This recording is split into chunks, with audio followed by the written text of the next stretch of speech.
Bem, meus amigos, muito bem, meus amigos, estamos aí para mais um estudo das trombetas e sua dupla aplicação. Vamos, já sem demora, aqui para Apocalipse capítulo 8, fazer uma análise aqui na introdução das trombetas, né, versículo 3 ao 6.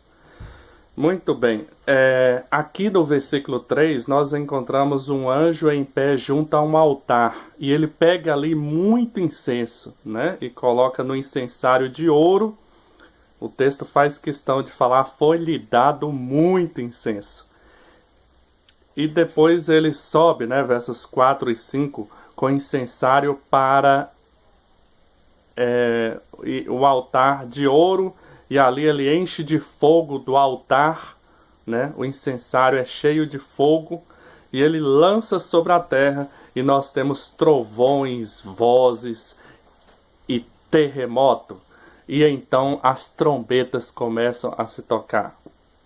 Aqui nós temos um ponto muito interessante aqui, né? Que é a aplicação das trombetas, logo em seguida o lançado incensário. Mas da onde que o profeta João tirou essa ilustração aqui? Até tem uma explicação do Dr. Ranko Stefanovic, e você pode achar isso aí no YouTube, né? A explicação do teólogo Stefanovic sobre as trombetas, ele mostrando, né, a origem das trombetas logo depois da crucifixão de Cristo. E nós vamos ver que essa ilustração aqui mostra exatamente isso. Da onde o Apocalipse tirou essa imagem? Bem, no santuário de Israel, diariamente, no serviço contínuo, ao final do dia, um sacerdote pegava o incensário, entrava no lugar santo, tirava brasas do altar de ouro, colocava no incensário, saía, lançava o incensário sobre o chão.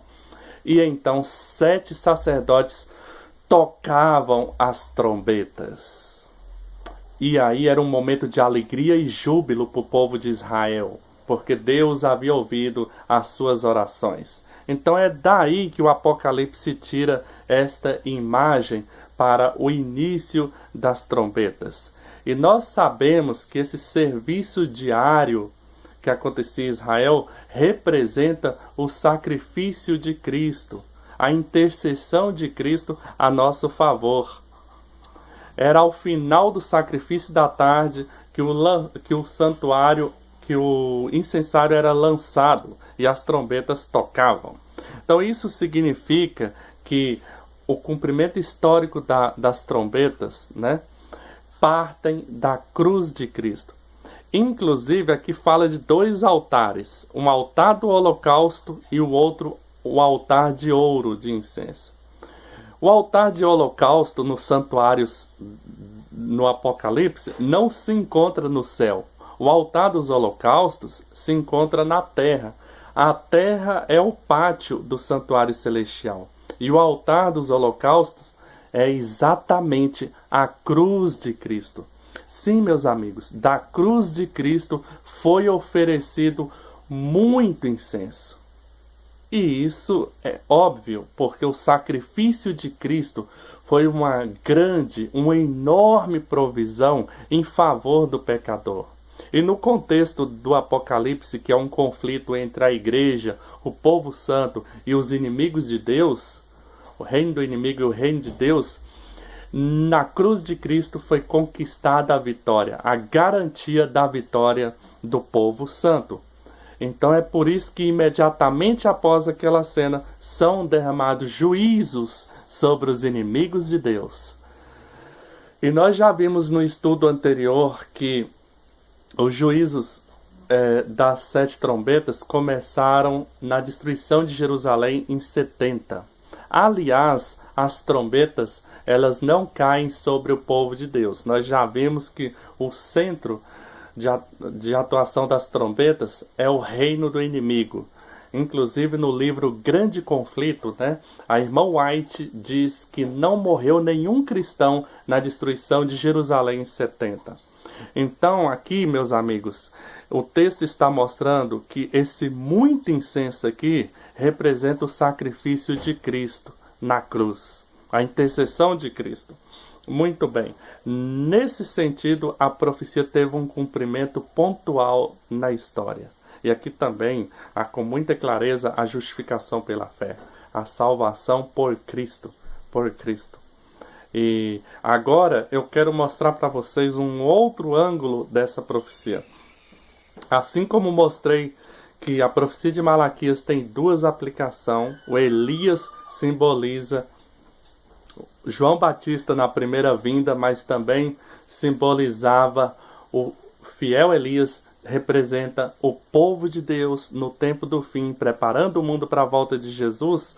Aqui também, esse evento do foi-lhe dado muito incenso, tanto representa o sacrifício de Cristo, e por isso que a profecia tem um cumprimento na história, logo depois da morte de Cristo, mas também representa um evento que ainda vai acontecer, que é quando nós entendemos o incenso como a oração dos santos. Apocalipse capítulo 5, versículo 8, mostra o incenso como as orações dos santos.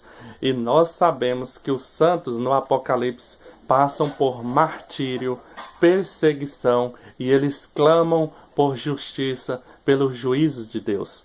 No quinto selo, Apocalipse capítulo 6, versos 9 a 11, é dito simbolicamente, ao povo, aos santos mártires do altar, é dito a eles: esperem um pouco.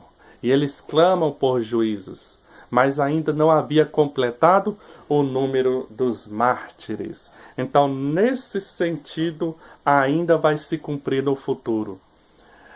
O quebrar do incensário tem uma aplicação no passado e uma aplicação no futuro. Uma aplicação no passado imediatamente após a morte de Cristo, e Deus derrama juízos nas trombetas a partir da destruição de Jerusalém. Os judeus, a nação rebelde, são os primeiros inimigos da igreja, que são visitados pelas trombetas. Mas no futuro nós temos também, quando completa a medida da perseguição contra a igreja e o povo de Deus, novamente o quebrar do incensário e o toque das trombetas. Bem, eu vou mostrar uma confirmação no texto da irmã White do lançado incensário no tempo do fim. Primeiros Escritos, página 280. Ali é dito que um anjo, depois que termina de selar o povo salvo, depois que termina o assinalamento, o selamento, ele volta ao céu, leva o recado para o céu de que o seu serviço está terminado. Agora olha esse trecho na sequência, Primeiros Escritos 280.